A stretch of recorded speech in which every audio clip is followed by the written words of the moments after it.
The camera's click was sharper than the quiet weeping. It was a sterile digital sound that had no place among the polished mahogany of the coffin and the scent of lilies. But there it was, again and again. Elizabeth Hawthorne sat in the front pew, a statue carved from grief, her back ramrod straight, her black-gloved hands clasped so tightly in her lap. The knuckles were white mountains under the fabric. She was 75 years old, and she was burying her husband of nearly 50 years. The grief was a private physical thing, a stone in her throat, a cold weight in her chest. It was hers alone. Across the aisle, her daughter-in-law Olivia was having a very different experience. Olivia's grief was public property. Propped on a little tripod beside her was a smartphone, its camera lens, a single unblinking eye. She was live streaming the funeral. Her tears, exquisitely timed, traced perfect, glistening paths down her expertly contoured cheeks. Her voice, when she spoke to the unseen audience, was a carefully modulated whisper thick, with a sorrow that sounded more like a brand partnership than a genuine emotion. "It's just so hard to say goodbye," she breathed, dabbing at a flawless eyelash with a lace handkerchief. "Richard was more than a father-in-law to me. He was a mentor, a giant. The community has lost a titan, and we have lost our anchor. Thank you all for your DMs, your little heart emojis. They mean the world to us right now." Elizabeth turned her head just slightly. She watched her son Michael sitting beside Olivia. He looked lost, puffy-eyed, his expensive suit hanging on him like a costume he hadn't yet grown into. He stared at his father's coffin, then at his wife's phone, then back again, his expression a jumble of sorrow and confusion. He was a man caught between two worlds, the solemn finality of death and the bizarre, unending performance of modern life. The service ended. The slow procession to the gravesite was a blur of sympathetic murmurs and the crunch of gravel under expensive shoes. Elizabeth felt hands on her arm offering condolences she barely heard. Her focus was on the hole in the ground, the space where Richard would be. A life lived, a partnership forged, a world, built, all of it ending here under a grey Oregon sky. Olivia, of course, captured the moment for her followers. She held her phone up, panning slowly across the somber faces, the headstones, the pile of earth waiting to be shoveled. The final farewell, she narrated, her voice cracking with practiced emotion. "We are laying a legend to rest. Number Rip Richard Hawthorne, number family is everything, number grief journey." Later, back at the sprawling Hawthorne estate in Willow Creek, the house felt cavernous. It was a place built for galas and board meetings, not for the hollow quiet of loss. For nearly 50 years, this house had been Elizabeth's entire world. Every scuff on the hardwood floor, every faint watermark on the ceiling was a chapter in her life. She had raised Michael here. She had hosted countless dinners for Richard's business partners here. She had waited up for him night after night in the grand living room, the silence broken only by the ticking of the grandfather clock. Now that clock seemed to be ticking louder, marking time in a house that was no longer a home but a monument. Mourners drifted through the rooms, picking at catered finger foods and speaking in hushed tones. Elizabeth stood by the large bay window overlooking the rose garden. Her garden, the one thing in this empire of a house that was truly hers. The blooms were magnificent this year, deep crimson and pale ivory. Richard had never cared for them. He called them a frivolous expense. She felt a presence beside her. It was Olivia. Her phone finally put away a glass of champagne in her hand. Her grief makeup had been touched up, her expression now one of serene, practiced concern. Michael hovered behind her, looking uneasy. "Elizabeth," Olivia began, her voice as smooth as silk. "You're holding up so well. A pillar of strength. Richard would have been so proud." Elizabeth didn't reply. She just watched a bee bumble from one rose to another. "We were talking," Olivia continued, gesturing vaguely with her champagne flute to include Michael in the we. "Michael and I, we've been worried. This house, it's so much for one person." Michael cleared his throat. "Mum, it's a huge property. The upkeep, the taxes. I've been running the numbers. And from a practical standpoint." Olivia cut him off with a gentle touch on his arm, a silent command. Her smile was bright, but it didn't reach her cold, calculating eyes. "What Michael means is we want to make sure you're taken care of, that you're safe, that you're comfortable." She took a delicate sip of champagne. We've been looking into a place. It's not what you think. It's beautiful. It's called The Pines. Elizabeth finally turned her head to look at them. The Pines. She'd seen the billboards. A luxury assisted living facility on the edge of town, marketed with photos of smiling silver-haired seniors playing tennis and taking pottery classes. It was a gilded cage for the wealthy. Elderly. A place to put them when they became an inconvenience. It's 5-star, Elizabeth Olivia, said her voice dripping with enthusiasm. A gourmet chef, a pool, a wellness centre, 24/7 medical staff on call. You wouldn't have to worry about a thing. No more stairs, no more worrying about who's going to fix the roof or mow the lawn. This is my home, Elizabeth, said her voice, quiet but firm. It was the first time she'd spoken more than a single word all day. The sound of her own voice felt foreign. Of course it is, darling, Olivia cooed, patting her hand. And it will always hold your memories. But we have to be realistic. Michael needs to focus on managing the estate, the business. He can't be worried about you rattling around in here all alone. And think of the market value. A property this size in this location. Michael says the market is peaking. The words hung in the air, naked and ugly. Market value. Asterisk. The dirt wasn't even settled on Richard's grave, and they were talking about selling her life for parts. I'm not leaving, Elizabeth, said her voice, gaining a sliver of the iron that had been buried for decades. She pulled her hand away from Olivia's touch. Olivia's smile tightened. It was a small, almost imperceptible change, but Elizabeth saw it. The mask had slipped just for a second, revealing the cold ambition beneath. It's for the best, Elizabeth, she said, her voice losing its silken edge, replaced now by something harder, a silken threat. We're just worried about you. We only want what's best. Elizabeth looked from her son's downcast eyes to her daughter in Law's predatory smile. She saw it all with a sudden, painful clarity. This wasn't about her safety or her comfort. It was a coup. They were trying to depose her. She was no longer the matriarch of the Hawthorne family. She was a relic, an obstacle sitting on their most valuable asset. And they were determined to move her. She turned back to her roses, her sanctuary. The battle had been declared not with a shout, but with a champagne-scented whisper. And in the silence of her own home, surrounded by the ghosts of her life, Elizabeth knew she was utterly alone. The days that followed the funeral were a siege. Not a loud, violent one, but a slow, creeping war of attrition, fought with passive aggression and psychological pressure. The phone would ring, and it would be Michael. His voice strained, talking about a new city ordinance on property maintenance, the rising cost of heating oil, the difficulty of finding reliable landscapers. Each conversation was a carefully crafted argument for why the house was a burden, a millstone around all their necks. Then Olivia would call her voice a syrupy concoction of fake concern. Elizabeth, darling, are you eating properly? I saw this wonderful meal delivery service, perfect for seniors. Or we could just set you up at the Pines, their menu is divine. Brochures for the Pines began appearing as if by magic on the polished surface of the coffee table. Glossy pamphlets filled with pictures of smiling, active elders, their faces a mask of manufactured joy.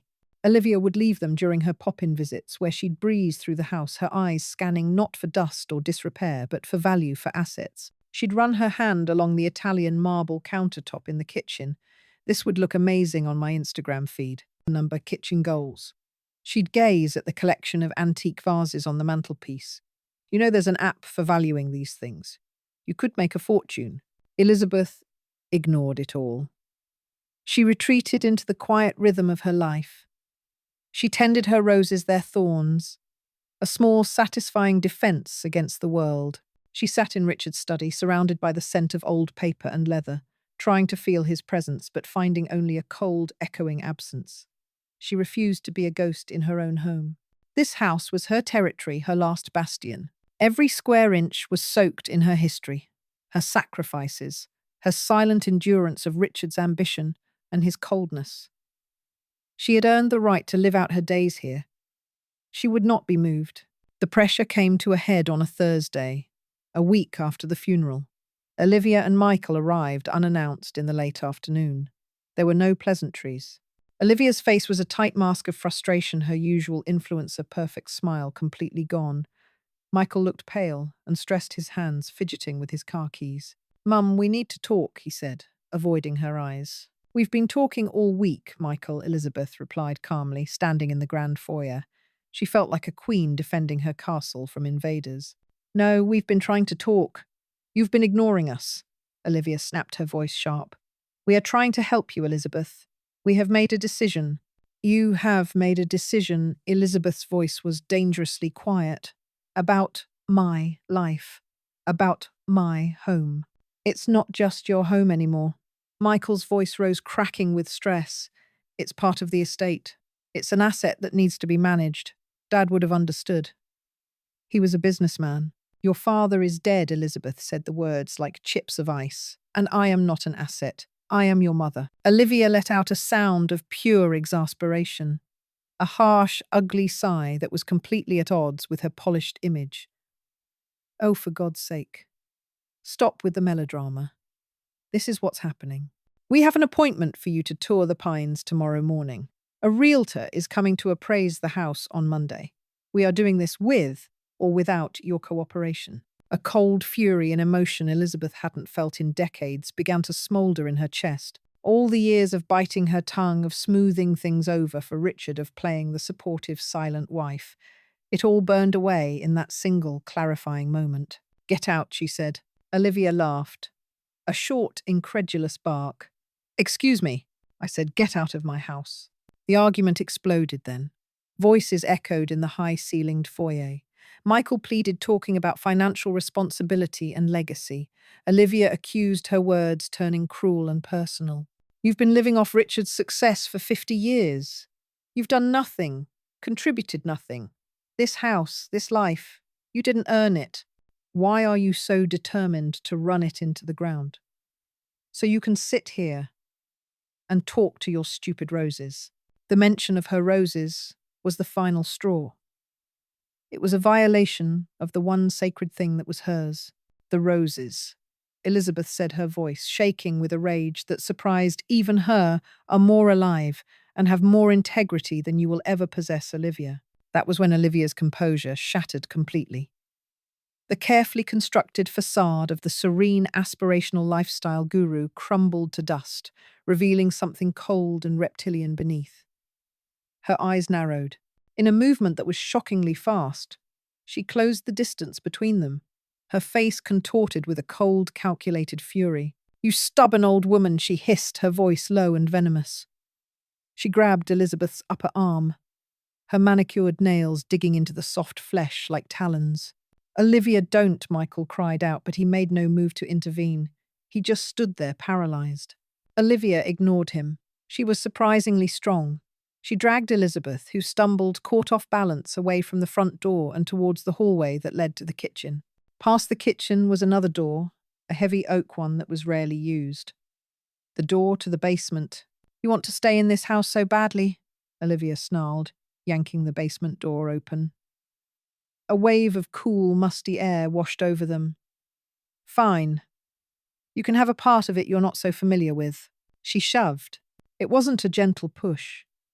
It was a violent, forceful thrust born of pure malice. Elizabeth's feet tangled. A cry of shock caught in her throat as she pitched forward into the darkness. There was no handrail to grab. The world tilted, a dizzying nightmare of blackness. She tumbled down the short flight of carpeted stairs, her body hitting the steps with a series of sickening soft thuds. Her head struck something hard at the bottom, and she landed in a crumpled heap on the cold, unforgiving concrete floor. For a moment, there was only a ringing in her ears and the sharp, coppery taste of blood in her mouth. Then above her, the heavy oak door slammed shut, plunging her into absolute profound darkness. The sound echoed like a gunshot in the enclosed space. It was followed by another sound, a sound that would be seared into her memory forever.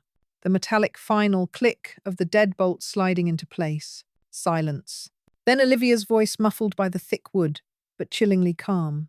All the rage was gone, replaced by an unnerving placidity. You need a timeout to reconsider your position, Elizabeth. We're going on a little trip, a weekend getaway to the coast to de-stress. We'll be back on Friday to see if you've come to your senses. Elizabeth tried to call out, but her voice was a strangled gasp. She heard footsteps receding, then a series of faint electronic chimes from the foyer. One by one, the smart home hub, a device Richard had installed a network that controlled the lights, the security, the climate. She heard the soft beep as it was powered down. Then a deeper silence fell over the house. They had cut the landline. Her connection to the outside world was severed. The footsteps faded completely. She heard the distant sound of the front door opening, then closing. The growl of a car engine starting in the driveway, then fading into the distance until there was nothing. Nothing. She was alone, bruised, bleeding, and locked in the dark heart of the house she refused to leave. The tomb-like silence pressed in on her from all sides. They had gotten their way. She was out of sight, out of mind. A problem solved. An asset secured. The darkness was a physical presence. It was thick, absolute, and smelled of damp earth mildew and 50 years of forgotten things. Elizabeth lay on the cold concrete floor, a crumpled heap of pain and disbelief. A sharp, throbbing ache radiated from the back of her head where it had struck the floor. Her hip screamed in protest, and she could feel the warm stickiness of blood on her lip. For how long she lay there, she didn't know. Time had ceased to exist, replaced by the rhythm of her own ragged breathing and the frantic, terrified pounding of her heart. This was Richard's basement, a place she had actively avoided for half a century. It was his domain, a repository for things he deemed unworthy of the pristine upper levels of the house. Broken furniture stacks of old financial records yellowing in their boxes, cans of dried-up paint ghosts of past renovation projects. It was a tomb of obsolescence, and now it was her prison. Panic, cold and sharp, clawed at her throat. She pushed it down. Panic was a luxury she couldn't afford. Olivia's calm, cruel voice echoed in her mind. Asterisk. We'll be back Friday. Asterisk, today was Thursday. That was a day. 2 days. It didn't matter. It was an eternity in this cold, black silence. They had left her here to die. The thought was not hysterical. It was a cold, rational assessment. An elderly woman, a fall, no food, no water, no light. It would look like a tragic accident. The grieving family would be so devastated. Olivia would probably live stream her discovery of the body. A different emotion began to bubble up through the fear, something hot and hard and unfamiliar. It was rage. A pure, undiluted fury that burned away the shock and the pain. They had not just assaulted her, not just imprisoned her. They had underestimated her. They saw a frail, stubborn old woman. They didn't see the woman who had navigated 50 years of marriage to a man as brilliant and demanding as Richard Hawthorne. They didn't see the steel that had grown around her heart, layer by layer, with every lonely dinner, every dismissed opinion, every casual act of patriarchal control. They thought they were locking a relic in a tomb. They had no idea they were forging a weapon. Grim resolve settled over her. She would not die here. She would not give them the satisfaction. Slowly, painfully, she pushed herself up into a sitting position, her back against the cold, damp concrete wall. She needed to think, to assess. Her hands, trembling slightly, began to explore her surroundings in the pitch black. She patted the pockets of her cardigan. In the left, a crumpled tissue stiff with dried tears from the funeral. Useless. In the right, her fingers brushed against something solid and familiar. Her keychain. She drew it out. The cluster of keys felt heavy and substantial in her palm. The key to the front door now useless. The key to her car parked in the garage, a million miles away. The small silver key to her jewelry box upstairs. And then, her fingers closed around a shape that was different from the others. It was smaller but heavier. The head was not the modern utilitarian shape of a house key, but rounded and ornate. The shaft was slender, the teeth at the end intricate and old-fashioned. It felt cold, ancient, brass. Her breath caught in her throat. She knew this key. It was the key to Richard's old safe. The safe. It was a black, fireproof iron box about the size of a small suitcase that had sat in this basement for as long as she could remember, tucked away in a corner behind a stack of old paint cans and a dust-sheeted armchair, an artifact from an earlier, less digital age. Richard had always been dismissive of it. Just boring old business papers, Elizabeth, he'd say whenever she'd asked. Deeds and contracts from before everything went on the cloud. Nothing that concerns you. Nothing that concerns you. Asterisk. That was Richard's favourite phrase. It was the wall he built between his world and hers. His business. His finances. His secrets. They were all things that did not concern her. Her domain was the house, the garden, the social calendar.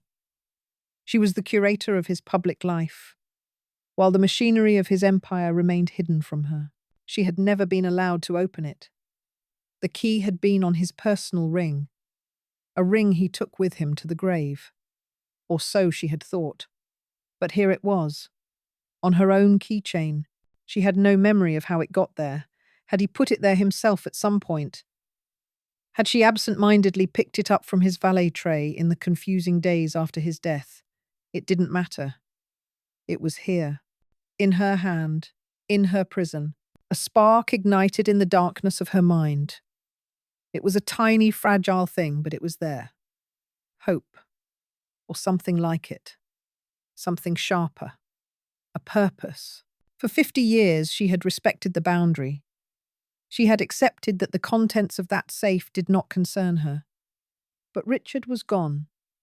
The rules he had made were dust, and his son and daughter-in-law had just tried to bury her alive. The old world, with its old rules, was over. She had no light, no food, no way out. But she had a key to a box of secrets that her husband had kept from her for their entire life together. Down here in the dark with nothing left to lose, opening that safe was not just an option. It was the only thing she could do. It was a rebellion. It was the first move in a new game, a game whose rules she would write herself. Slowly, painfully, she began to crawl across the cold concrete floor, the ornate brass key clutched in her hand like a talisman. She moved towards the corner, where she remembered the safe being, her hand sweeping through the darkness, searching for the ghosts of forgotten things guided by a 50-year-old memory and a brand new burning resolve. They thought this basement was her grave. They had just forgotten one thing. She was the one holding the key. The darkness was a physical weight pressing on her skin, filling her lungs. For a time that felt like an eternity, Elizabeth lay on the cold concrete, the sharp, throbbing pain in her hip, a distant anchor to reality. The air was thick with the scent of damp earth mildew and something else. The stale breath of forgotten years. Every shadow seemed to move, every creak of the old house above was a footstep. She was a fossil trapped in the bedrock of her own home. But the initial shock, the paralyzing fear, was beginning to curdle into something else. A slow, simmering anger. The image of Olivia's face, a mask of feigned concern melting into cold contempt, played over and over in her mind. Michael, her son, standing by his weakness. A betrayal sharper than any shove. They thought this was her tomb. They were wrong. With a groan, she pushed herself up her joints, protesting. She needed light. Her mind, a Rolodex of domestic inventory built over 50 years, began to spin. What was down here? Christmas decorations. Old paint cans. Michael's things. So much of Michael's discarded life. His old train set. His high school yearbooks. And, yes, electronics. He never threw anything away, just relegated it to the subterranean graveyard. He'd called it his backup storage. She remembered him tossing a box down the stairs a few years ago. Old tablets and phones, Mom. Not worth trading in. She began to crawl, her hands sweeping across the gritty floor. Her fingers brushed against cardboard wood, the cold metal of a rusty pipe. The darkness was absolute disorienting. She was navigating by memory and touch alone. Her hand hit a stack of boxes, and one toppled over its contents, spilling with a soft thud. Books. Richard's old paperbacks. She kept crawling, a blind creature in a labyrinth of her own history. Then her fingers found it. A cardboard box sealed with packing tape that had gone brittle with age. She tore at it, her nails splitting against the tough adhesive. Inside, a jumble of cables and plastic. An old flip phone. A charger for a device she couldn't remember. And then a smooth, cool rectangle of glass and metal. An old tablet. Michael's from years ago. Her heart hammered against her ribs. Would it have any charge? The question was a prayer. She fumbled along its edges, searching for the power button. Her thumb pressed down. Nothing. She pressed again, holding it a desperate plea to a dead piece of technology. A flicker. A low battery symbol flashed on the screen, a ghostly red icon in the suffocating black. It was almost dead, but it wasn't. It lived. As the screen booted up with agonizing slowness, its pale glow pushed the darkness back a few feet, revealing the ghostly shapes of forgotten furniture draped in white sheets like silent mourners at a wake. She swiped the screen, her trembling finger leaving a smudge. She found the function, the simple icon of a light bulb. She tapped it. A beam of pale, sterile LED light cut through the gloom. It wasn't much, but it was everything. It was sight. It was power. Elizabeth got to her feet, using an old armchair for support, and swept the beam across the basement. It was larger than she remembered a catacomb of their lives. Stacks of files from Richard's early days, long before the sleek digital archives at his office. Michael's dusty hockey gear. And there in the far corner, tucked behind a mouldering wardrobe and a pile of old tarps, was a shape that didn't belong. It was square, dark, and dense. Iron. She moved closer, the tablet's light dancing across its surface. It was the safe. Richard's old safe, the one he'd had installed when they first bought the house, long before the modern fingerprint activated one upstairs in his study. He'd told her it was for unimportant sentimental things. He'd emptied it years ago, he'd said. Or so she thought. But the key. The heavy ornate brass key she had found in his smoking jacket. The jacket she had been preparing to give to charity.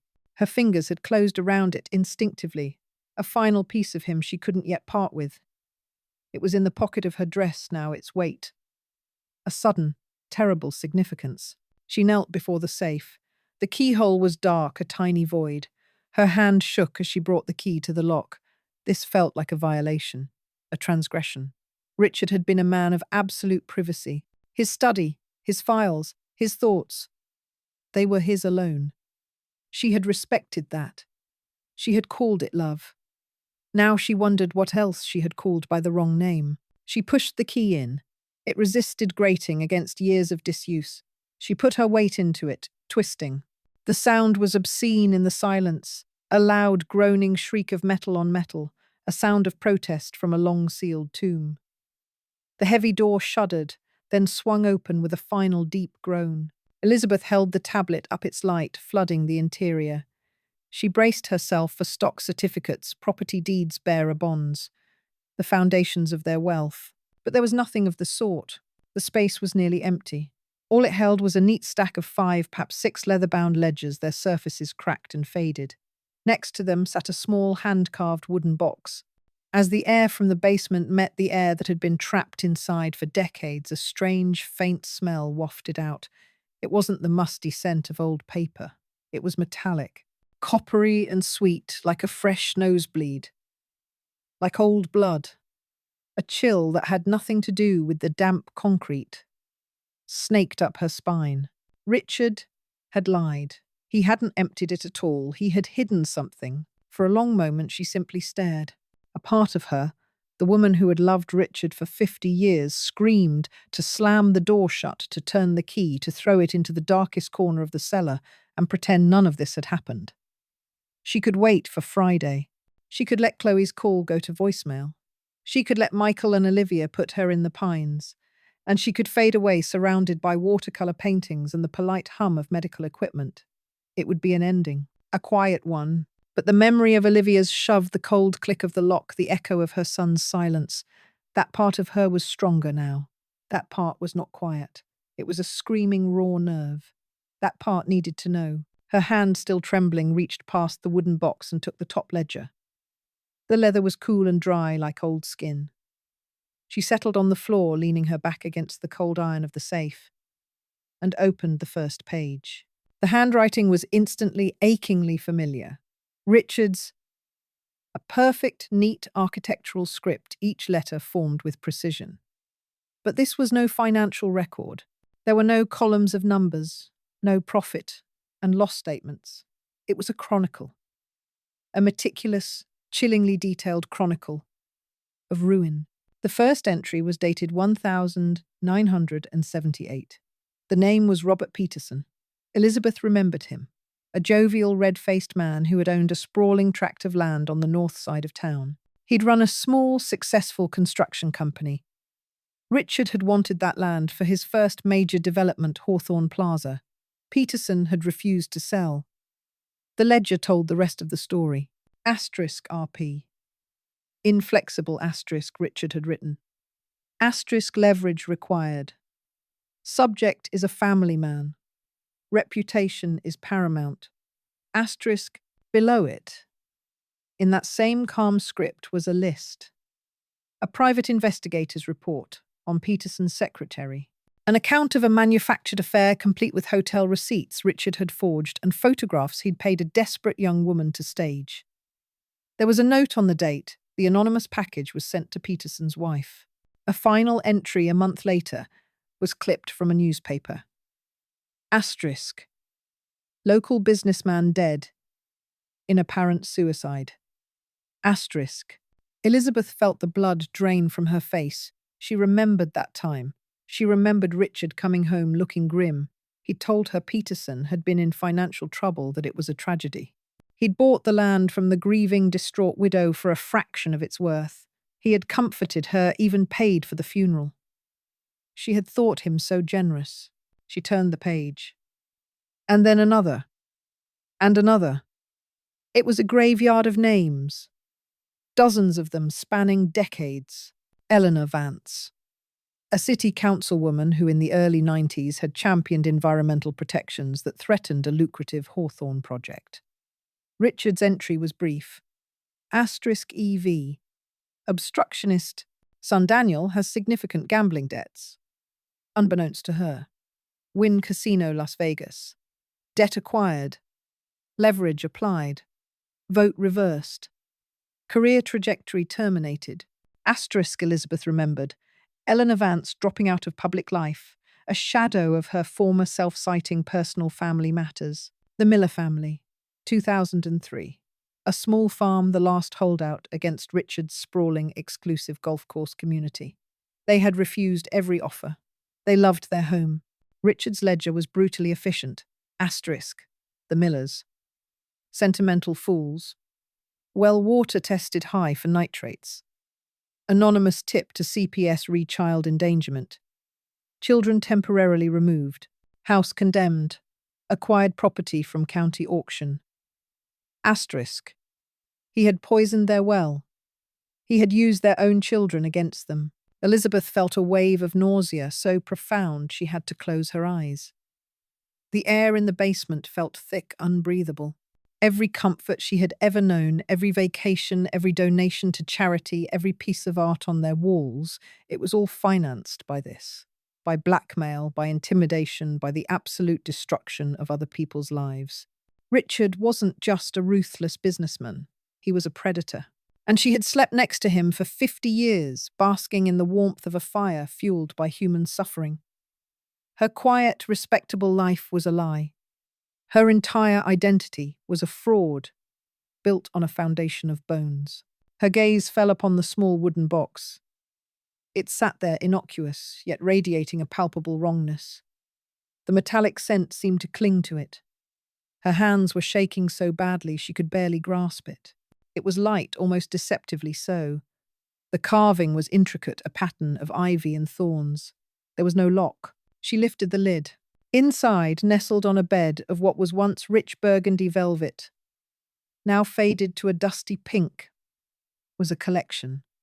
A grotesque, impossible collection. Human baby teeth. Dozens of them. Tiny pearlescent, each one impossibly unique. They weren't just thrown in, they were specimens. Each tiny tooth was carefully tied with a thin-coloured ribbon, red, blue, yellow, green. And attached to each ribbon was a small yellowed paper tag.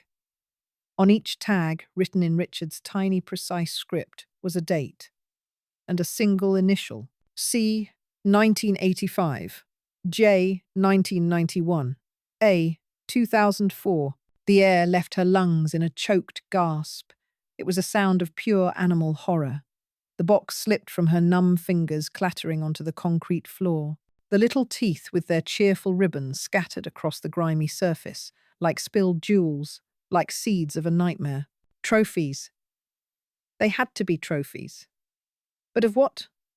The thought was a black hole in her mind, a concept so monstrous her consciousness refused to grasp it. Who were these children? What had Richard done? The ledgers detailed financial and social ruin. They were evil, but they were a kind of evil she could, on some level, comprehend. This was something else entirely.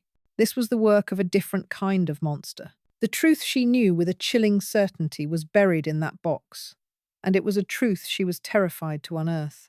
A sound from above, a faint, muffled chime, the doorbell. The sound was an electric shock, yanking her out of the morass of the past and into the terrifying present. A visitor. Who it was, a Wednesday afternoon.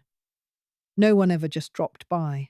Upstairs, the heavy oak door swung open before Chloe could press the bell a second time. Olivia stood there, dressed in expensive athleisure, where her face a carefully constructed mask of serene sadness. "Chloe, darling, what a surprise." Olivia's voice was like honey, but her eyes were flinty. "Hi, Olivia. I was in the area, just wanted to pop in and see Grandma." Chloe smiled, a bright, easy smile that didn't reach her eyes. She stepped past Olivia into the grand foyer, her gaze sweeping the room. It was silent, too silent. Michael emerged from the living room, a phone pressed to his ear. He looked startled to see her. "Chloe." "Hey." He lowered the phone. "Everything okay?" "Everything's great," Chloe said, her tone breezy. "Just missing Grandma. Where is she napping?" Olivia and Michael exchanged a flickering, almost imperceptible glance. It was all Chloe needed to see. "Oh, honey," Olivia began, stepping forward and placing a hand on Chloe's arm. Her touch was cold. "We were just about to call you. Your grandmother, she wasn't feeling herself after the funeral. So much stress. Michael and I thought it was for the best. We've checked her into a lovely wellness retreat up in the mountains. The Pines. Just for a few days. To rest and recuperate." Chloe's smile froze on her face. A wellness retreat, her grandmother. The woman whose idea of a vacation was a week, spent battling aphids in her rose garden. The woman who called yoga pretentious stretching and mindfulness. A clever way to sell expensive cushions. The Pines, Chloe repeated, keeping her voice even. "Wow, that's spontaneous of her." It was very last minute, Michael chimed in a little too quickly. He wouldn't meet her eyes. She just needed to get away from all this. He gestured vaguely around the cavernous, silent house. "The memories." "Right," Chloe said slowly. "Well, that's great. I'm glad she's taking care of herself. I'll give her a call later then."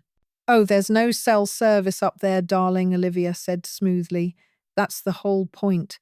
A complete digital detox. She'll be back on Friday, refreshed and renewed." Lie after lie, each one smoother than the last. Chloe felt a cold knot tighten in her stomach. "Okay. Well, tell her I stopped by. Tell her I love her." She turned to leave, forcing herself to walk, not run. As she headed down the long stone pathway to her car, her gaze drifted to the side of the house, to the garden, her grandmother's sanctuary, and she saw them. The roses, the magnificent Queen Elizabeth roses, her grandmother's pride and joy. Their pale pink heads were drooping, their leaves curling at the edges, thirsty, unwatered. It was a small thing, a tiny detail in a grand house. But to Chloe it was a screaming siren. Her grandmother would rather miss her own birthday than forget to water those roses. It was a cardinal sin. Chloe got into her car, her hands shaking as she gripped the steering wheel. Her suspicion was no longer a gentle hum. It was a blaring alarm. She pulled out her phone, her thumb flying across the screen, opening Instagram. She went straight to Olivia's profile.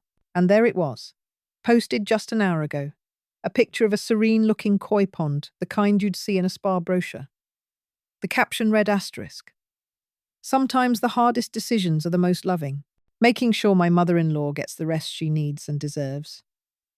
It's hard to let go, But self-care is so important. Number family first. Number wellness journey. Asterisk. It was a perfect performance of filial piety. But Olivia, in her vanity, had made a mistake. A rookie mistake for an influencer. She'd left the geotag on. The Serenity Spa, Glenwood Springs. Glenwood Springs was 100 miles in the opposite direction of the Pines. Olivia wasn't with Elizabeth. She was at a luxury spa posting lies. The cold knot in Chloe's stomach turned to ice. This wasn't a wellness retreat. This was something else. Something ugly and wrong. Her parents were lying, and her grandmother, the anchor of her life, was gone. The suspicion hardened instantly and irrevocably into raw, unadulterated fear. Down in the darkness, Elizabeth was oblivious to the world above. She was on her knees on the cold concrete, the scattered teeth like malevolent stars around her. The world had shrunk to this small, horrifying space. She had to put them back. She couldn't leave them out. It felt like a desecration. As she gathered the tiny, horrifying trophies, her fingers brushed against the inside of the safe. The velvet lining at the bottom felt loose. There was a ridge, a seam, that shouldn't have been there. Her breath caught. With trembling fingers, she peeled back the corner of the faded velvet. Underneath it wasn't cold iron. It was wood. A thin wooden panel so perfectly fitted it was nearly invisible. A false bottom. Using her nail, she pried at the edge. It lifted, and beneath it, in a shallow, hidden compartment, lay two items. A single folded document, yellowed with age, and a small, faded photograph. Her heart felt like it was going to beat its way out of her chest. This was the heart of the secret. The final layer. She picked up the photograph first. It was a cheap drugstore print, the colors washed out. It showed a little girl no older than 5 standing in a sunny backyard. She had a gap-toothed smile and bright, intelligent eyes that Elizabeth knew as well as her own.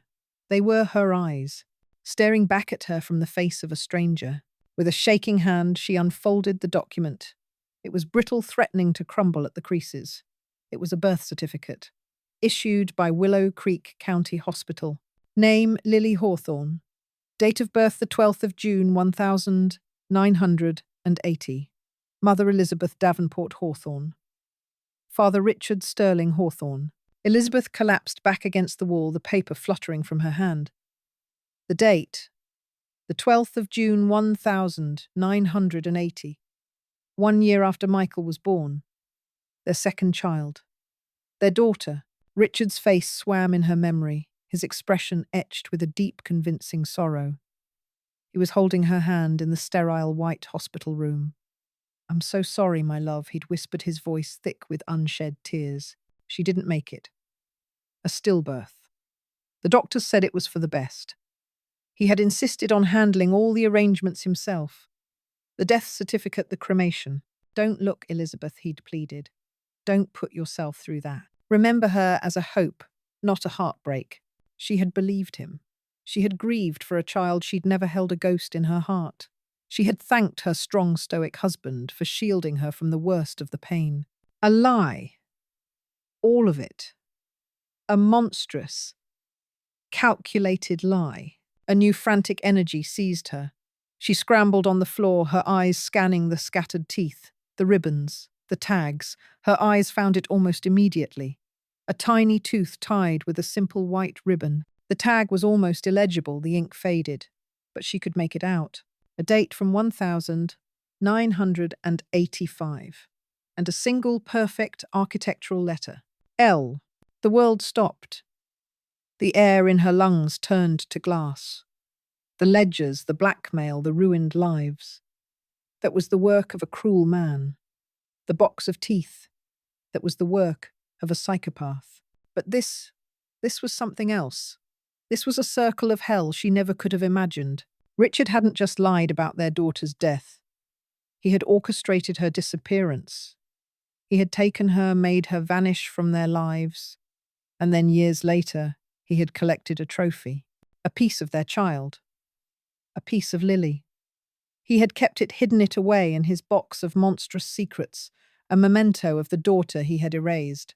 The grief she had held for Richard, the last lingering embers of love and shared history, died in that instant. It didn't fade. It was extinguished utterly and completely, leaving behind nothing but the cold black ash of truth. In its place, something new began to burn. It was not the hot, quick flame of anger. It was a cold, slow-burning fire. A forge. They had locked her in what they thought was her grave. They had no idea they had just handed her the key. Not to the house, not to the money, but to their ruin and to her own terrible necessary rebirth. The rage was a furnace inside her, burning away the grief, the fear, the years of quiet compliance. It left behind something hard and sharp, something diamond-edged. Her mind, once clouded by sorrow, was now a crystal lattice of purpose. Richard. He had complained about it for years. The old landline, a relic from a bygone era, its wires still coiled in the guts of the house like a sleeping metal serpent. He'd always meant to have them ripped out during one of his renovations, but never got around to it. An oversight, a loose end, and now his loose end was her lifeline. She found the jackbox behind a stack of rotting newspapers from the early 90s. Dust and the ghosts of old headlines puffed into the air, her fingers stiff with cold. An arthritis fumbled with the brittle plastic cover. It snapped. She didn't care. Inside a nest of coloured wires. Red, green, black, yellow. She remembered watching a telephone repairman once a lifetime ago, a simple curiosity. Now it was a vital memory. She had nothing, no tools. Her eyes scanned the debris-strewn floor. Then she felt the familiar weight in her pocket. The nail clippers. The little metal file, folded out thin and inadequate, but it was something. Her hands shook not from fear, but from a potent cocktail of adrenaline and fury. She sawed at the plastic sheathing of an old discarded phone cord, her breath fogging in the frigid air. The clippers were clumsy. The tiny file scraped uselessly at first. She gritted her teeth, the sound loud in the silence. She worked for what felt like hours, her knuckles raw, her fingertips numb. Finally, a glint of copper. She stripped back 2 of the wires, then turned her attention to the jack on the wall. She scraped and twisted, jamming the exposed copper strands into the metal terminals. Red to red. Green to green. It was a guess. A prayer to a god she no longer believed in. She found the old telephone itself under a dusty tarp, a heavy beige plastic thing from a time when phones had heft and purpose. She plugged the cord in, lifted the receiver to her ear. Nothing. Just dead, empty silence.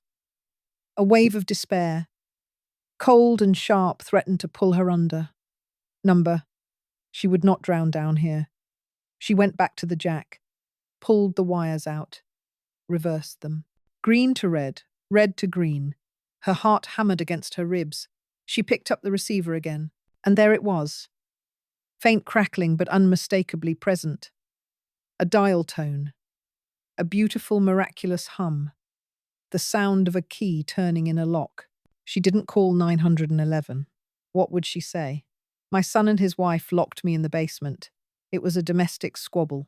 They would come. There would be an awkward scene. Olivia would cry and claim she was worried about her mother-in, Law's wandering mind. They would put her in the Pines anyway, but with the added humiliation of being labelled senile. Number. Justice required a more delicate instrument. A scalpel, not a sledgehammer. Her fingers, smudged with dirt and grime, hovered over the keypad. She pulled one of Richard's ledgers closer, the pages stiff and smelling of decay. She flipped through the names, a catalogue of ruin, and then she found him.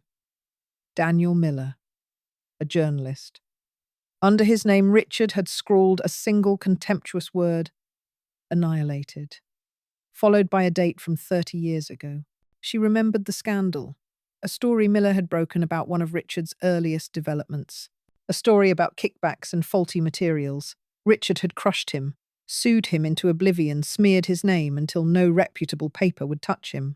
Elizabeth punched in the number listed in the ledger. It rang, once, twice, a third time. She almost hung up. A tired, gravelly voice answered. Yeah. Is this Daniel Miller? She asked, her own voice, a dry rasp. A suspicious pause. Who's asking? My name is Elizabeth Hawthorne. The silence on the other end of the line was absolute. She could almost hear the man's mind racing, connecting the name to the monster who had destroyed his life. Richard's wife. He finally said the words dripping with ancient poison. What do you want come to spit on the grave? Richard is dead, Elizabeth, said her voice flat and cold, and I am calling you from a locked basement. My basement, where my son and daughter-in-law left me to die. Another pause, this one charged with cautious intrigue. That's a hell of an opening line, Mrs. Hawthorne. I have something for you, Daniel, she continued, ignoring his sarcasm. I have Richard's real legacy. Not the sanitized version you read in the obituaries. I have his ledgers. Every crooked deal, every bribe, every life he ruined to build his empire. Your life, included. It's all here. The proof you never had. Why me? He asked, the skepticism returning. Why not the police? Why not a big newspaper?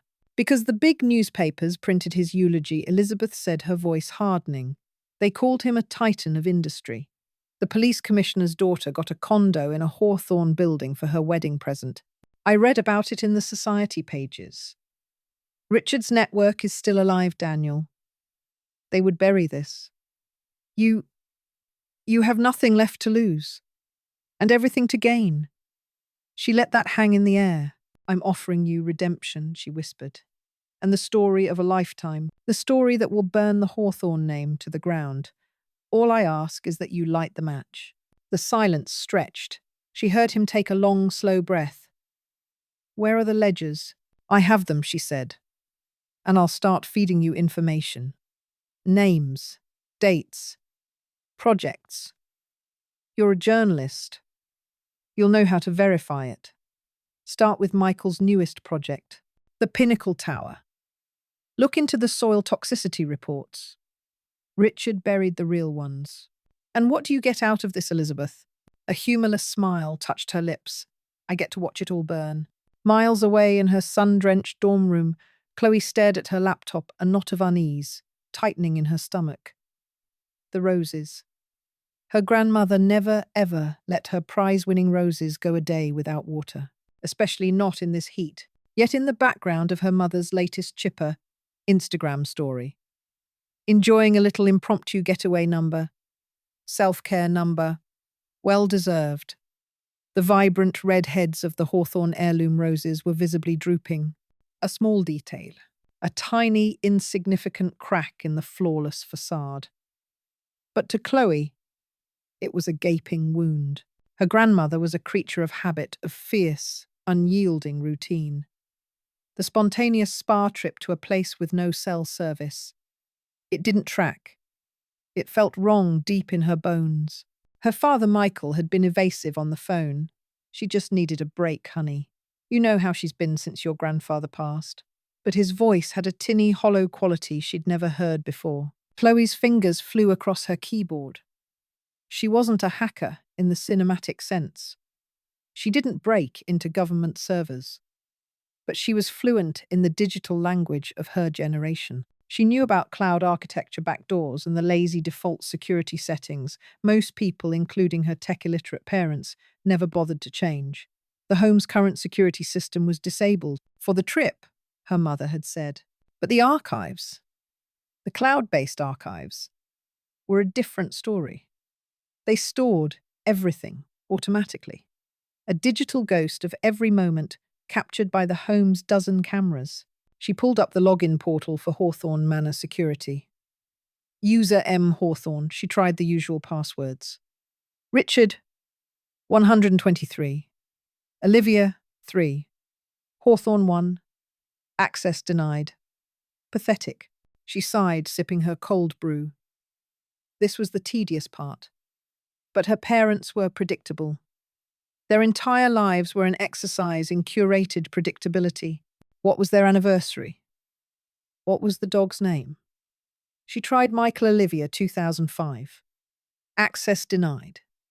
She tried the name of their stupid, pampered cockapoo. Winston the King. Access denied. Frustration mounted. She thought about the roses. The droop of their heads was like a silent scream. She closed her eyes, picturing her grandmother's face. The quiet strength there. The love. This wasn't right. She started a brute force password cracker. A simple script she'd written for a coding class. But it was slow. Too slow. She needed to think like her mother. Vain. Obsessed with appearances. What was her mother's latest obsession? That ridiculous influencer award she'd won. The Golden Filter Award. She typed it in. Golden Filter 2024. Access granted. Chloe let out a sharp, triumphant breath.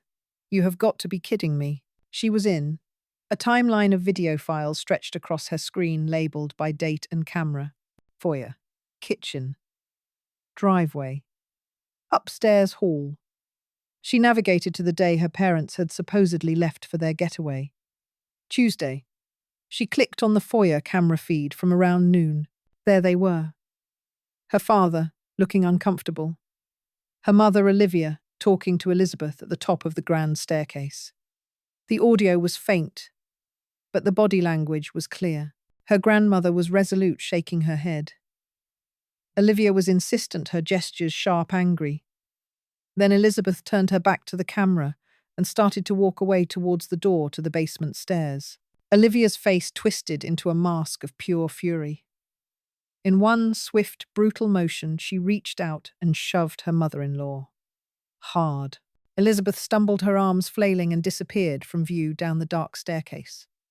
The camera didn't see the fall. It only saw Olivia step forward, pull the heavy basement door shut, and the unmistakable final sound of a bolt sliding home. Then Olivia turned back towards the camera, her face a serene, smiling mask once more. She smoothed. Her hair looked directly into the lens, not knowing it was recording to a server she'd forgotten existed, and walked away. Chloe stared, frozen. The air left her lungs. Her blood ran cold. She played it again and again. The shove, the lock, the smile. It wasn't a misunderstanding. It wasn't an accident. It was deliberate, cruel, unthinkable. A violent tremor started in her hands, a rage so profound it felt like it would tear her apart from the inside out. She saved the file. Then she saved it again to 3 separate secure drives. The ghost in the machine had given up its dead, and Chloe now had the weapon she needed. The first article appeared on a Friday morning on a small subversive news blog called The Civic Sentinel, a site known for its anti-establishment slant. It was unsigned, attributed only to a friend of the city. The headline was innocuous enough, cracks in the foundation, a look at the Pinnacle Tower. But the content was dynamite. It didn't make wild accusations. It just asked questions. It published excerpts from a geological survey from the 1980s that warned of soil instability on the exact plot of land where Michael's signature high-rise was being built. It juxtaposed this with the official sanitized report Michael's company had filed for their permits. It posed a simple, devastating question: which report was the truth? Michael was in a board meeting when his phone started buzzing incessantly. It was Frank, his chief investor. He ignored it. 2 minutes later, it buzzed again.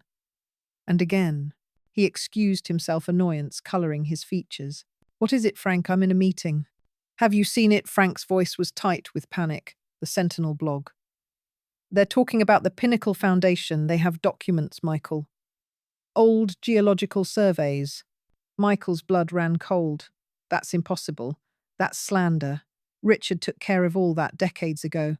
"Well, Richard's dead and someone is digging up his bones," Frank yelled into the phone. "The markets are jittery. My partners are getting calls. They're asking if their investment is sitting on a pile of mud. You need to kill this. Now." Michael hung up his hand, shaking. He pulled up the blog. He read the article, his face draining of color. Where did they get this? Who was feeding them? This information, it was surgically precise. Meanwhile, Olivia was preparing for an Instagram Live, a Q&A about her effortless style. She set up her ring light, fluffed her hair, and plastered on her signature smile. She went live. "Hi, everyone. So glad you could join me. Let's talk fall fashion." The comments started to roll in. At first, they were the usual fawning adoration. "You're glowing. Love that sweater." But then, a different kind of comment appeared. "Roselove 88 reels. The roses by your front door look thirsty. Are you home?" asterisk. Olivia faltered for a second. A strange question. She ignored it. Truth Seeker 25. Where is Elizabeth Hawthorne asterisk? Her smile tightened. I see we have some new followers. Welcome. Granny Watch One Reel. How's that spa retreat? No pictures of your mother-in-law. A bit strange for you, isn't it? Number. Where is Elizabeth Hawthorne heirloom? The roses are dying, just like your conscience. Asterisk. The hashtag started to spread. Number. Where is Elizabeth? It appeared again and again, a digital chant drowning out the sycophants. Her heart began to pound. This wasn't a coincidence. This was an attack. My mother-in-law is fine, she snapped, her voice high and brittle. She's on a private retreat, and she deserves her privacy. But the mask was cracked. Her followers saw the flash of anger, the panic in her eyes. The tide was turning right there in real time. The perfect curated image she had spent years building was being torn apart by anonymous comments on a screen. She ended the live stream abruptly, her hands trembling with a mixture of fear and rage. She immediately called Michael. They know, she hissed. They're asking about your mother. It's all over my comments. I have bigger problems than your Instagram, he yelled back, his voice ragged with panic. Investors are pulling out of the Pinnacle project. An article came out. It has details nobody should know. It's a disaster. Olivia, everything is falling apart. A cold dread settled over them. The fortress they had built, the one they had killed for, was crumbling around them. And the architect of its ruin was sitting in the darkness beneath their feet. Panic is an ugly, corrosive thing. It strips away poise and replaces it with raw animal fear. Michael and Olivia stormed through the house, their footsteps echoing their frantic heartbeats. The blog posts had multiplied. The questions online had become accusations. Their world was imploding. There was only one source. One person who could be doing this. She has a phone, Olivia spat, her face pale and drawn. She must have found a way. We have to get it. We have to shut her up. Michael, his face a mess of sweat and terror, fumbled with the bolt on the basement door.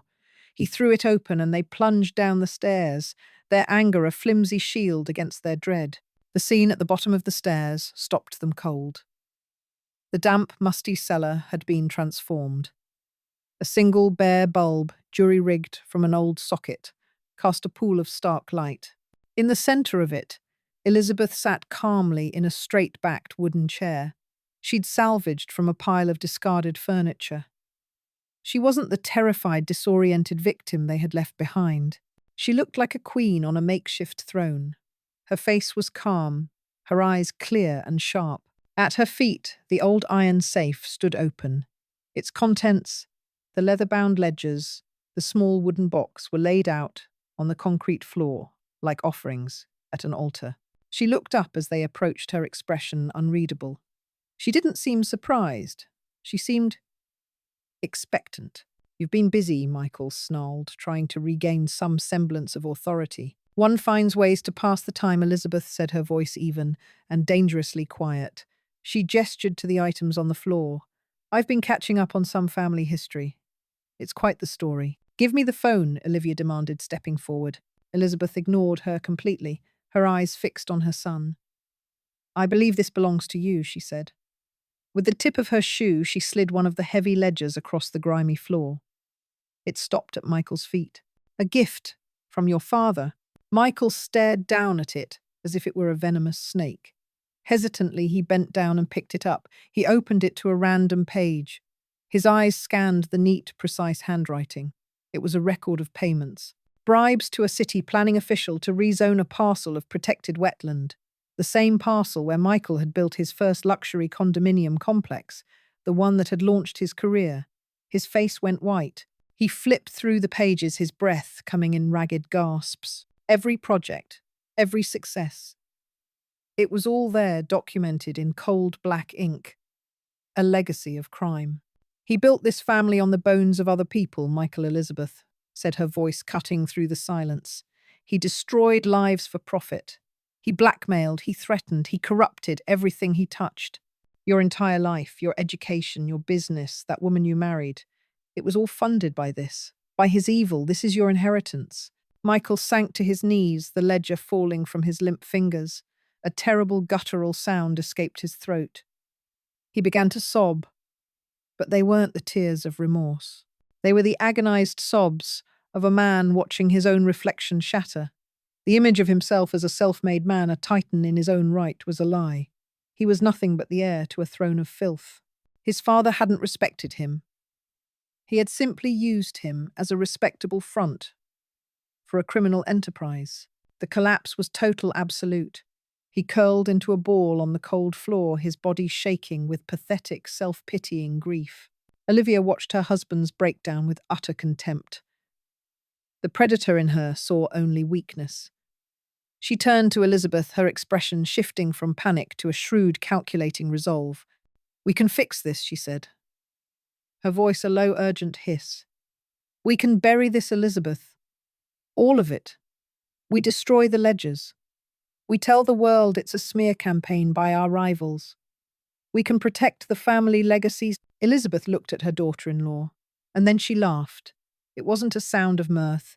It was a harsh, broken, terrible sound full of shattered glass and rust.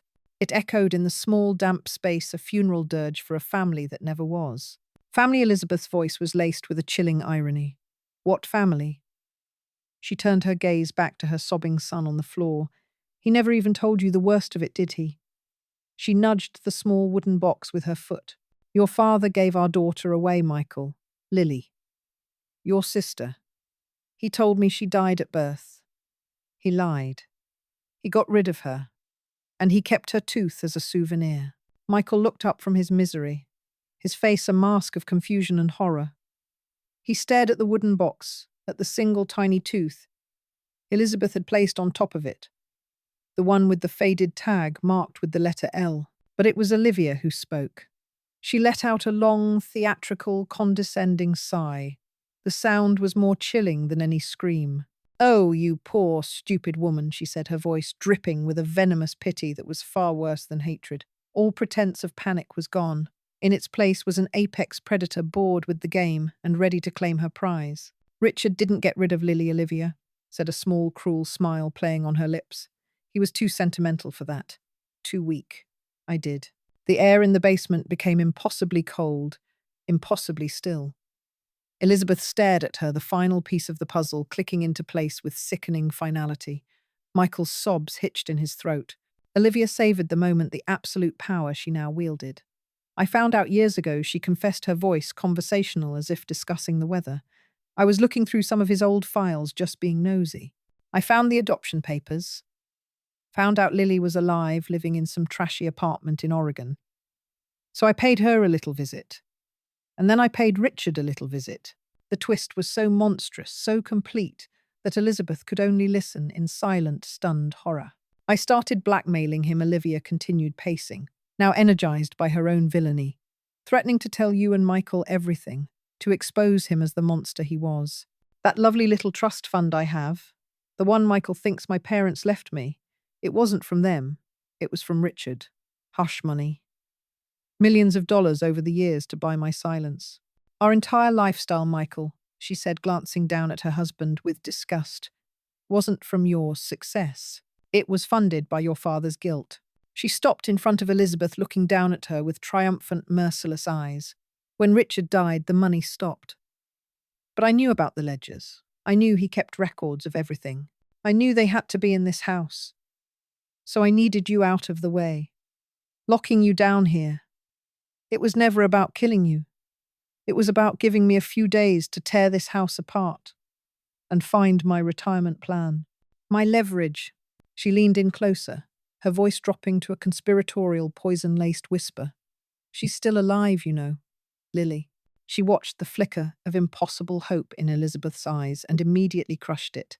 "She's a wreck. Lives in Portland. Works a dead-end job. Drinks too much. A miserable, broken life. I made sure of it. I've been feeding her just enough money to keep her from hitting rock bottom, but never enough to crawl out of the hole I put her in. A little visit every few years to remind her that if she ever contacts her real family, her life will get so much worse." Olivia smiled a wide, ghastly, triumphant grin. He took her from you once, Elizabeth, but I'm the one who buried her alive. The damp, cold air in the basement held Olivia's final words, letting them hang like poisonous spores. Lily's alive, living a miserable life, I arranged. The confession, a final twist of the knife, was met not with a scream from Elizabeth, but with an unnerving, profound silence. Michael was a heap on the floor, his sobs ragged and hollow, the sound of a man whose entire world had been dismantled beam by rotten beam. Olivia stood panting, a triumphant, wild look in her eyes, as if she had just won a war, even as the ground crumbled beneath her feet. She stared at Elizabeth, waiting for the breakdown, the final, satisfying shatter. But Elizabeth was no longer glass. She was granite. She looked past Olivia, past the wreckage of her son, to the high, grimy window near the ceiling. A faint, rhythmic pulse of red and blue light was beginning to paint the stone walls. It was subtle at first, like a distant heartbeat. Then came the sound, a low, mournful wail slicing through the night. It grew steadily, a rising crescendo of authority and inevitability. Whoop! Whoop! Whoop! It wasn't one siren. It was two, then three. A chorus. They weren't blocks away. They were on the street. They were in the driveway. The flashing lights now strobed violently, turning the basement into a frantic, silent disco of red and blue. Olivia's triumphant smirk faltered, replaced by a flicker of confusion. She turned her head, listening. Michael's sobs hitched a new sound of pure terror creeping into his despair. "What is that?" Olivia hissed, her voice suddenly thin. Elizabeth didn't answer. She simply watched the light dance across Olivia's face, illuminating the panic that was beginning to bloom there. The sirens cut out abruptly, leaving a ringing silence that was somehow more menacing. It was replaced by the slam of car doors. Multiple doors. The crunch of heavy boots on the gravel driveway. Shouted commands muffled by the thick foundation of the house. "No," Olivia whispered the word, a puff of disbelief. "No, you couldn't have. The phones are dead. The network is down. You had nothing." From the corner of the room, a tiny forgotten object on a dusty shelf emitted a soft electronic crackle. A faint, tinny voice, distorted but clear, echoed in the stillness. It was the journalist David Campbell. "Have that on tape. The police have a live feed. They're at the door." Olivia's head snapped toward the sound.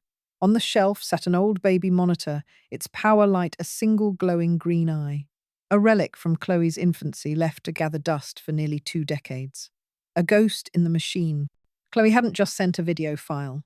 She had opened a live line from hell, broadcasting every word, every confession, every monstrous revelation directly to the world.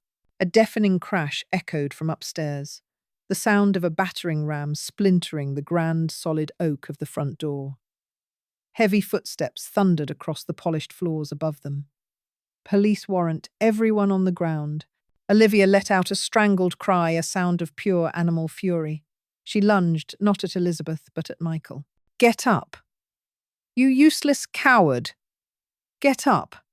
She hauled him by the collar of his expensive shirt. But he was dead weight.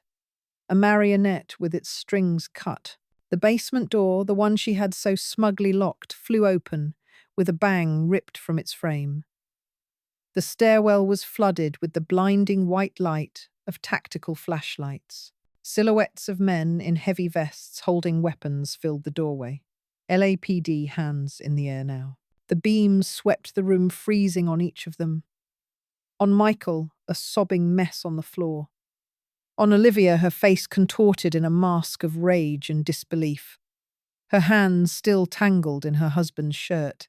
And on Elizabeth, sitting calmly in her chair, the leather-bound ledgers resting on her lap, her expression as placid and unmovable as a carved effigy. She didn't raise her hands. She didn't need to. She had already won. An officer moved down the stairs, his steps sure and heavy. "Ma'am, are you Elizabeth Hawthorne?" he asked, his voice.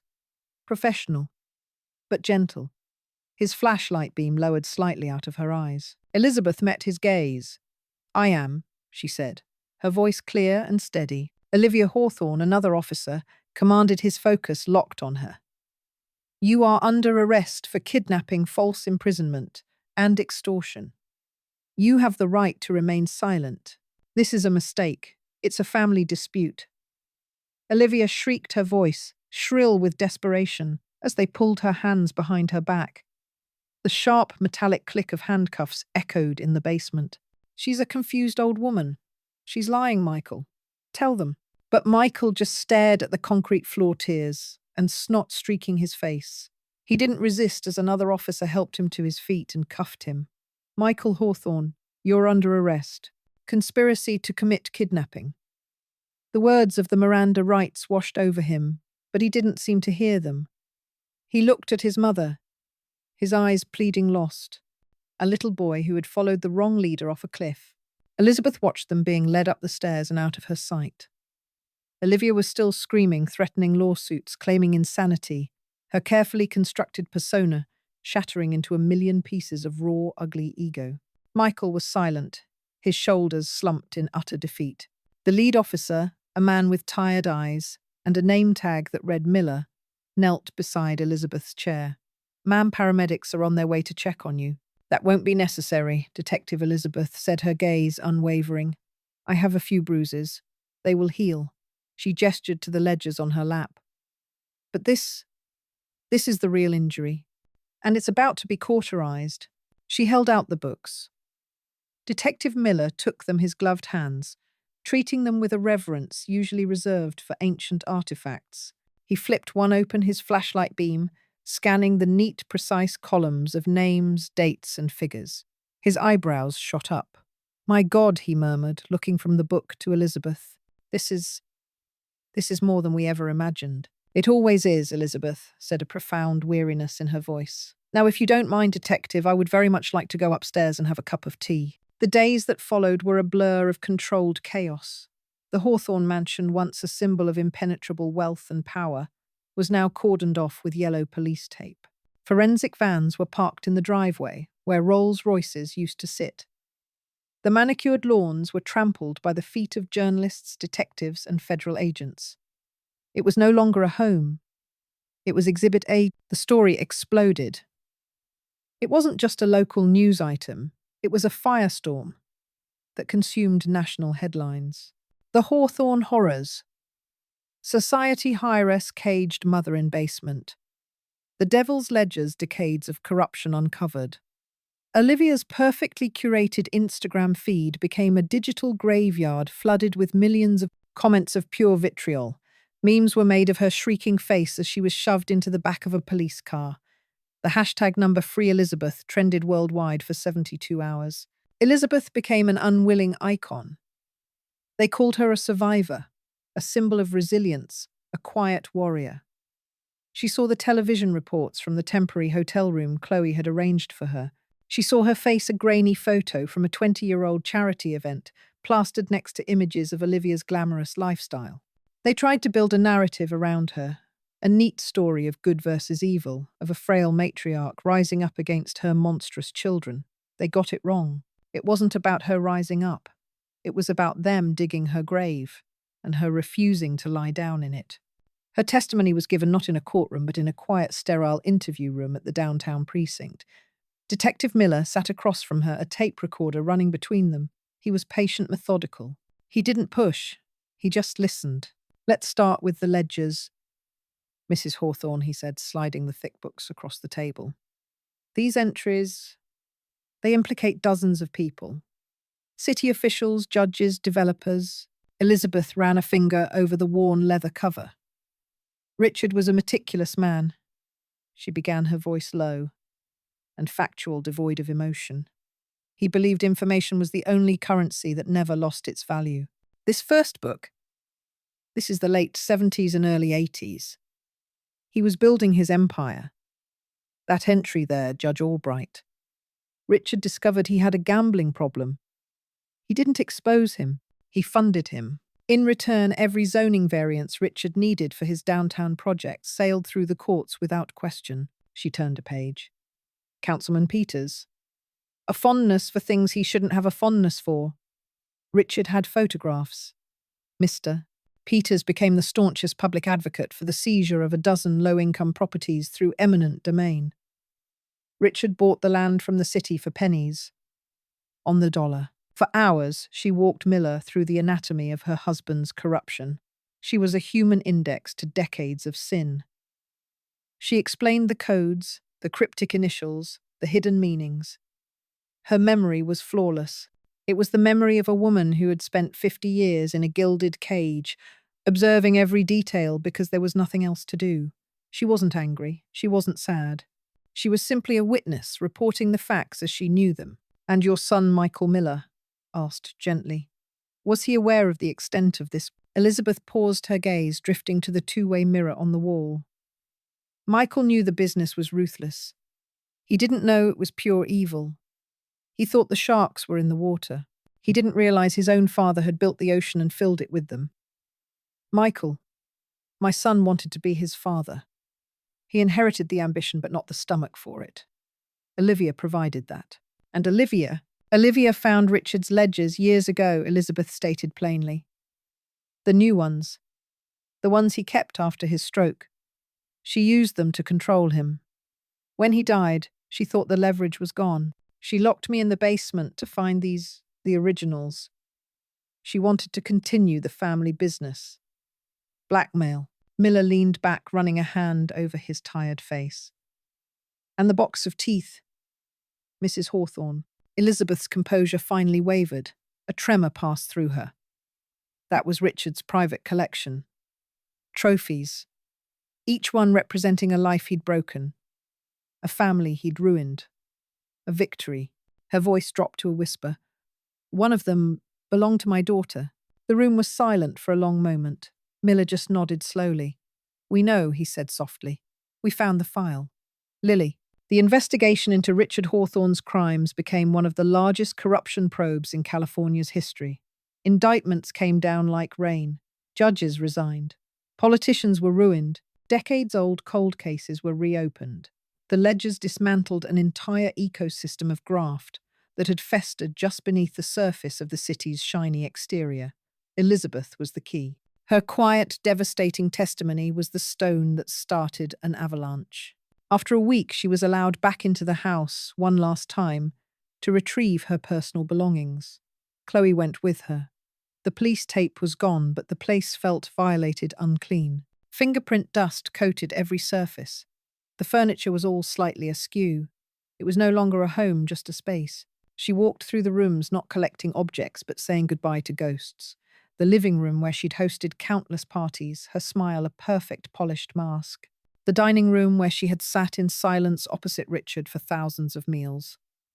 The bedroom with its cavernous bed that had felt empty even when he was in it. She took nothing but a small box of photographs from her nightstand and the clothes in her closet. As they were leaving, she stood in the grand foyer and looked up at the crystal chandelier, the one Richard had been so proud of. "I want to sell it," she said, her voice echoing in the empty hall. "Grandma, are you sure?" Chloe asked, her hand on Elizabeth's arm. "I'm sure," Elizabeth said, her eyes clear. "I want to sell the house, the furniture, the art, the cars, all of it.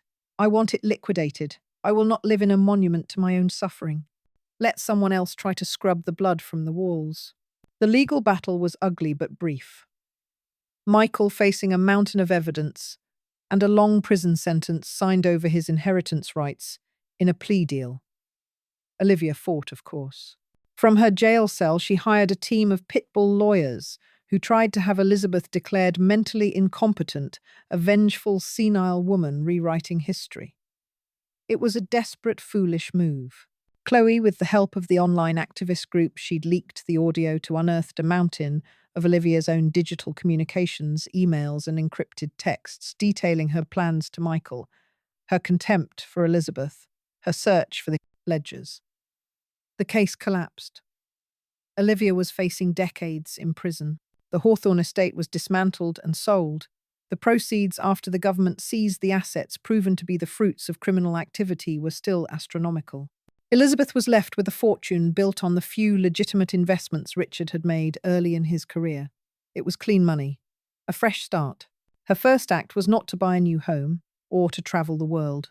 She sat in a sleek, minimalist office across from a man named Mr. Jones, a private investigator with a reputation for finding people who did not want to be found. "I want you to find my daughter," Elizabeth said, her voice steady. She pushed a file across the desk. It contained the birth certificate she'd found in the safe and the single faded photograph of a baby girl. Her name is Lily Hawthorne. She would be 43 years old. Jones took the file. This is a cold trail, Mrs. Hawthorne. Very cold. Richard covered his tracks well. I have unlimited resources, Elizabeth replied, and more time than I've ever had before. Find her. He found her in 3 months.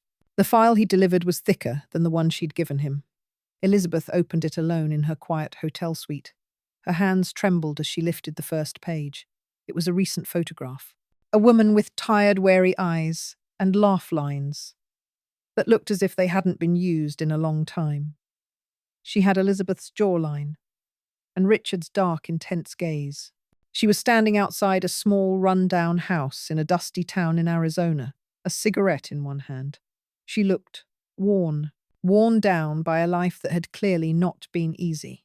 Elizabeth read the report. Lily, renamed Sarah Jenkins by the family Richard had paid to take her, had been raised in a series of foster homes after her adoptive parents died in a car crash when she was 7. She'd had a difficult life.